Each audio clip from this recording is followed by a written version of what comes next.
News रंग के श्रोता दर्शकों को प्रकाश बयानी का नमस्कार। दोस्तों, भारत चीन के बीच जारी तनातनी में हम बार बार पढ़ते और सुनते हैं कि 1962 में भारत की करारी हार हुई थी। आज बहुत थोड़े में अपनी तब की धुंधली यादें आपके साथ शेयर कर रहा हूं। 1962 में पंडित जवाहरलाल नेहरू जननायक थे। आजादी के बाद उनके साथ हर भारतीयों को पहला झटका था भारत चीन युद्ध, या कहूं कि पहली बार हार का एहसास। दोस्तों, उन दोनों टीवी नहीं था, अखबार भी गिने चुने घरों में पहुंचते थे। सारा देश उत्सुकता से रेडियो पर देवकीनंदन पांडे से समाचार सुनता था। 20 अक्टूबर को सुबह उनकी खनकती आवाज में कंपन था। उन्होंने जब कहा कि बीती रात को चीन ने लद्दाख और अरुणाचल में एक साथ हमला कर दिया है, तो समूचा देश स्तब्ध रह गया। जैसा कि मैंने पहले कहा, तब टीवी न होने से खबरों का ऑडियो वीडियो प्रसारण नहीं होता था। युद्ध कैसा हुआ, हमारे जवान कैसे लड़े, हम कैसे हारे या हम क्यों हारे, यह मेरी उम्र के युवाओं ने तब चेतन आनंद की फिल्म हकीकत में देखा। यह युद्ध का काल्पनिक चित्रण था, पर हकीकत के कितने नजदीक था, यह हमें कवि प्रदीप ने समझाया। जी हाँ, मैं लता मंगेशकर की आवाज वाले कवि प्रदीप के गीत मेरे वतन के लोगों की बात कर रहा हूँ।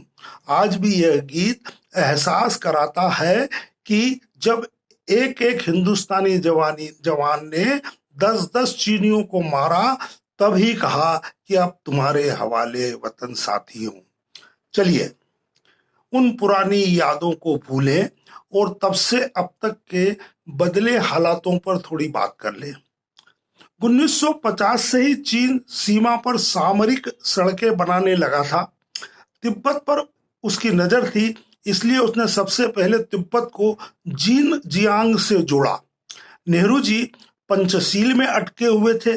साम्यवादी विचारों के उनके रक्षा मंत्री कृष्णन मेनन ने उन्हें ही नहीं, सारे देश को अंधेरे में रखा। चीन की बदनीयत पर उन्होंने ध्यान नहीं दिया। सीमावर्ती इलाके में फौजी हवाई अड्डे तो भूल जाए, सड़कें नहीं थी।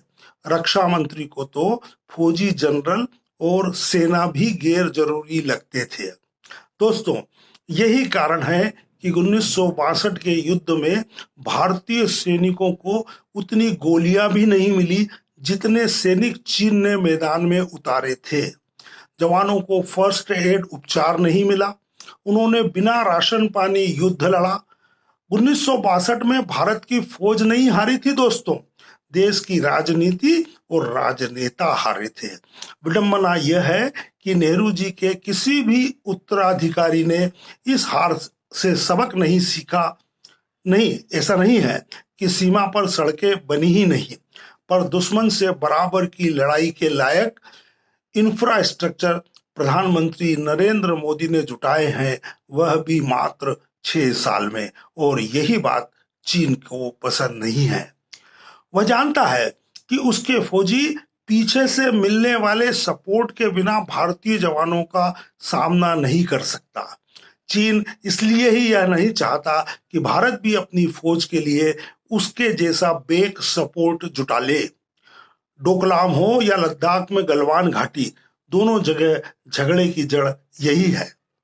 तो दोस्तों, हमें अपने जवानों को सलाम करना चाहिए कि उन्होंने गलवान घाटी में सड़क निर्माण को रोकने की चीन की कोशिश को नाकाम कर दिया। यही नहीं, उन्होंने धूर्त चीन को ऐसा सबक सिखाया कि वह दूसरे ही दिन शांति की बात करने लगा। चीन ने भारत की राजनीतिक इच्छा शक्ति के आगे भी पहली बार घुटने टेके हैं। दोस्तों, काश हम एकजुट हो जाए तो चीन 1962 को भी भूल जाए। धन्यवाद।